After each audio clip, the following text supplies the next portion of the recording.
Bismillah, Bismillahirrahmanirrahim, wa salatu wa salam ala sayyidina Rasulillah sallallahu alayhi wa sallam, Nabi Rumi wa sahbihi wa sallam tasliman. Assalamu alaikum wa rahmatullah. 10e lecture d'Adab al-Tariq, Cheikh al-Sha'rani, sur les convenances initiatiques de la voie. Exposition des bienfaits du dhikr, les modalités de son accomplissement et de certains propos concernant l'assistance qu'il y a à le pratiquer. Sache qu'on ne peut limiter les bienfaits du dhikr, car celui qui le pratique obtient la compagnie d'Allah. Je traduis Jalisullah.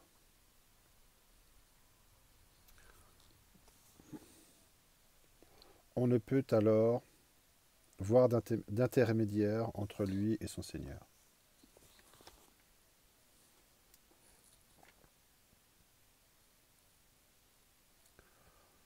La yura fihi bayna wa bayna rabbi wasita.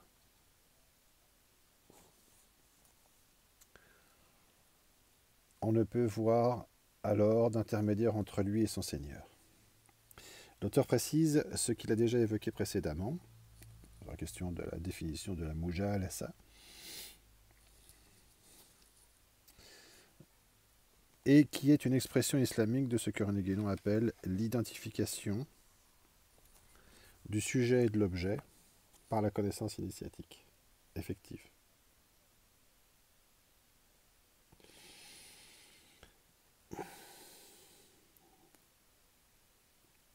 Dans la connaissance initiatique effective. Voir notamment L'homme et son devenir selon le Vedanta, introduction générale à l'étude des doctrines hindoues et la métaphysique orientale. Personne ne sait la valeur de ce que le vrai, Al-Haq Ta'ala, lui a ainsi offert en cadeau comme science et en secret, comme secret, au pluriel, à chaque fois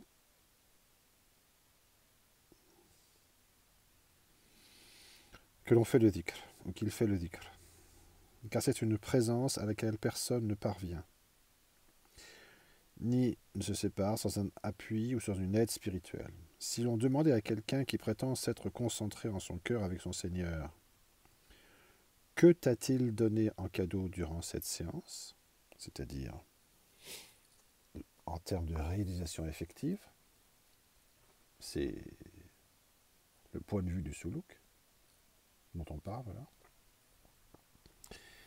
Et qu'il répond « Il ne m'a rien donné », nous lui disons « Ne t'en prends qu'à toi-même. Tu ne lui étais en rien présent dans ton dhikr. Cherche ce que tu dois enlever de toi-même qui t'empêche d'établir une concentration, une présence effective. Et s'il ne trouve rien, nous lui dirons de multiplier le dhikr, même sans concentration, ainsi que l'a dit l'auteur des Hikam. N'abandonne pas le dhikr. La tatruk al-dhikr, à cause de ton manque de présence avec Allah quand tu t'y adonnes. Li'adami hudurika ma'allah fi, car ta négligence à pratiquer son dhikr, li'anna ghaflataka min wujudi dhikrihi, est pire, ashaddu, que ta distraction, min ghaflatika, quand tu pratiques son dhikr, fi wujudi dhikrihi.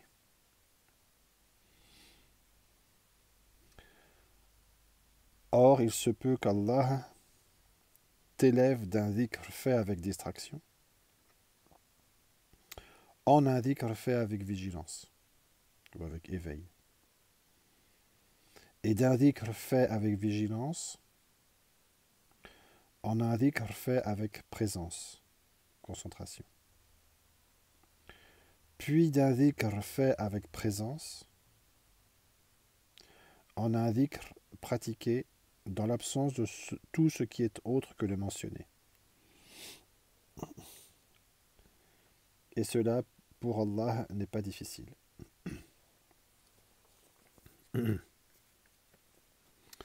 لا تترك الذكر لعدم حضورك مع الله تعالى فيه لأن غفلتك من وجود ذكره أشد من غفلتك في وجود ذكره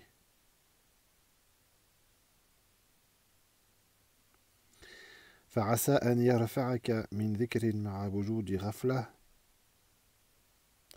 إلى ذكر مع وجود يقظة وإلى ذكر مع وجود حضور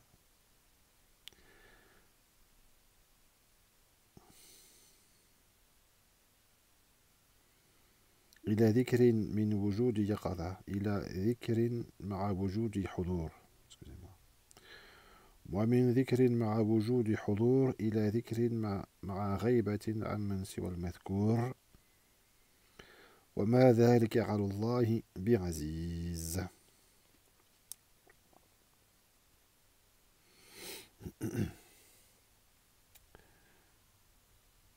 Cette hikma est constamment reprise dans les exposés classiques des conditions du dhikr.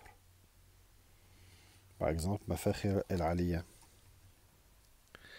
qui est une référence chez Dili. Elle indique l'importance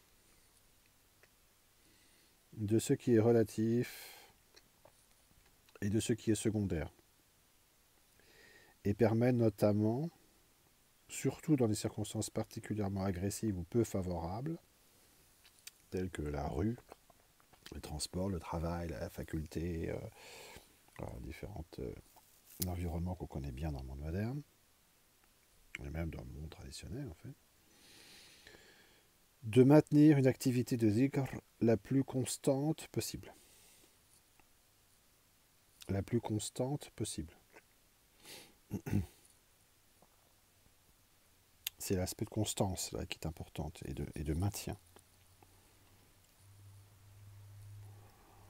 Il est une expression de l'optique initiatique générale de la méthode de la Tariqa Chadhiyya qui est, à la différence de celle de l'imam Ghazali par exemple, de s'appuyer davantage sur la miséricorde divine que sur la validité de ses actes d'adoration. Voir par exemple la première hikmah d'Ibn Ata'illah et Sekandari. Sans pouvoir développer ici cette question pourtant très importante, notamment par le fait qu'elle est une marque évidente des adaptations méthodiques qui ont pu être apportées dans le temps pour rendre compte de la modification des conditions cycliques, on peut citer les paroles rapportées par Sidi Ahmed Fathullah Jahami, rahimahullah, qui évoque cet aspect, traité de manière plus complète par Sidi al-Hashimi dans une de ses épîtres, deux points, je cite, la méthode de l'imam al-Ghazali, exalté soit-il, qu'Allah exalté soit-il répande sur lui sa miséricorde, constitue ma technique de cheminement spirituel, suluk. Alors que la voix de l'imam Shaduli, qu'Allah Ta'ala répande sur lui sa miséricorde, correspond à ma disposition naturelle, ma sharab.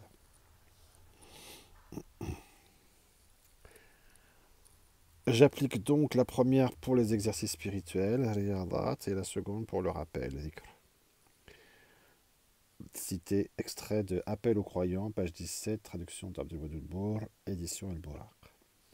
La seconde partie de la hikmah expose bien l'aspect relatif des états qualitatifs des pratiques d'adoration selon le degré de progression atteint par l'adorateur.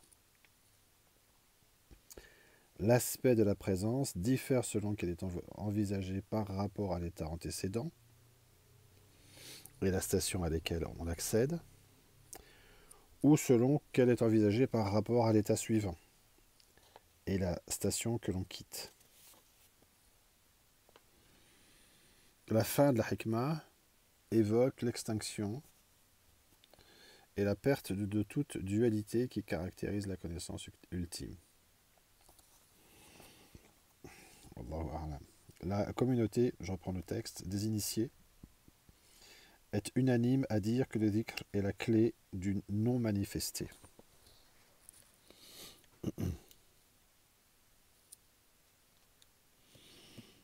Miftahul Ghaib. Il attire le bien, est le compagnon qui s'adresse à celui qui est attristé, et dit, entre guillemets, la sainteté. Il ne faut donc pas le délaisser, même s'il est fait avec distraction, et même sans la noblesse qui lui revient.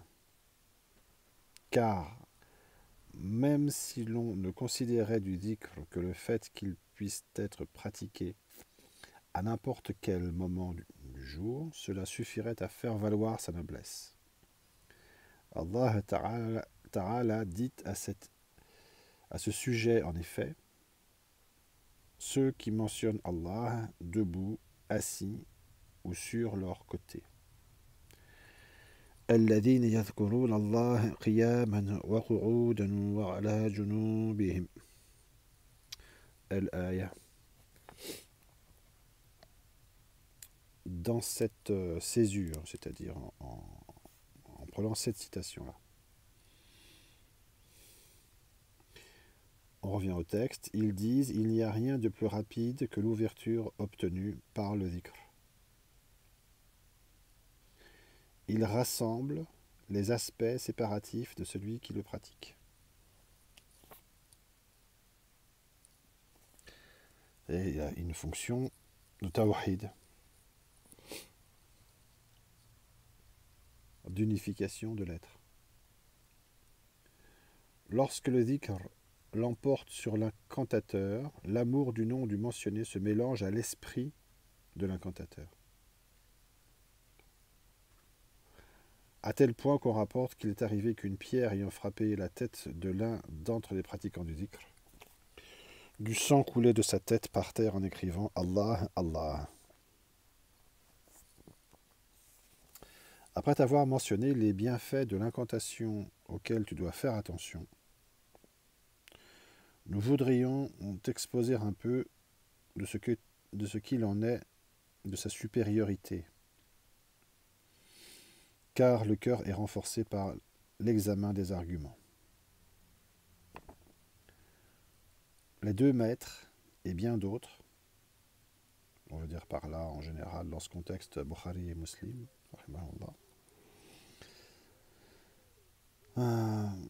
rapporte le hadith suivant reconnu et remontant, c'est une typologie de qualité. Voulez-vous savoir quel est le meilleur de vos actes, le plus pur auprès de votre Seigneur, de votre roi, le plus pur auprès de votre roi, le plus élevé dans votre hiérarchie de vos actes, meilleur pour vous que la dépense de l'or et de l'argent, meilleur pour vous que de rencontrer vos ennemis au combat en les frappant sur le cou et en frappant vos coups? Ils répondirent oui. Et il dit alors, le dhikr d'Allah, dhikrullah. Les deux maîtres du hadith rapportent le hadith suivant. Allah, qu'il soit magnifié, a dit: je suis auprès de mon serviteur selon l'opinion qu'il a de moi, et je suis avec lui quand il me mentionne. Dans une autre version, je suis avec mon serviteur lorsqu'il me mentionne, et que par moi se meuvent ses lèvres.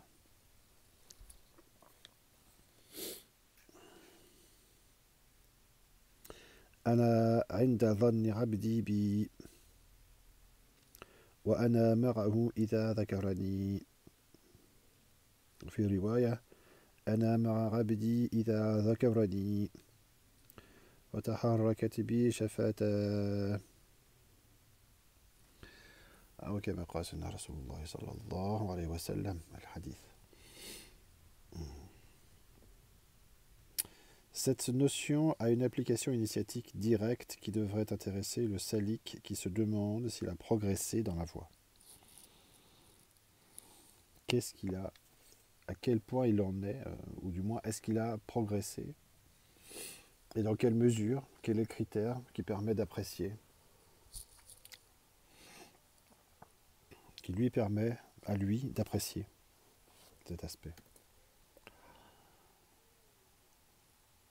Elle est mentionnée, cette notion, par Ibn Ajiba dans son commentaire des Hikam, Iqad al-Himam, qui cite un hadith, que celui qui désire savoir ce qu'il est auprès d'Allah considère ce qu'Allah est auprès de lui. Et selon une autre version, que celui qui désire savoir quelle est sa demeure, manzil, auprès d'Allah, considère la demeure, entre guillemets, d'Allah Ta'ala en son cœur. Min qalbihi.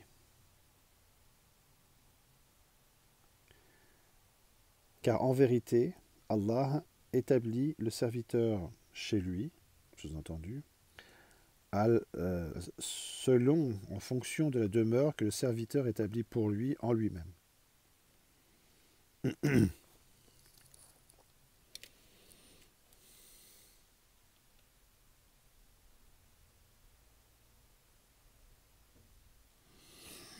Allah.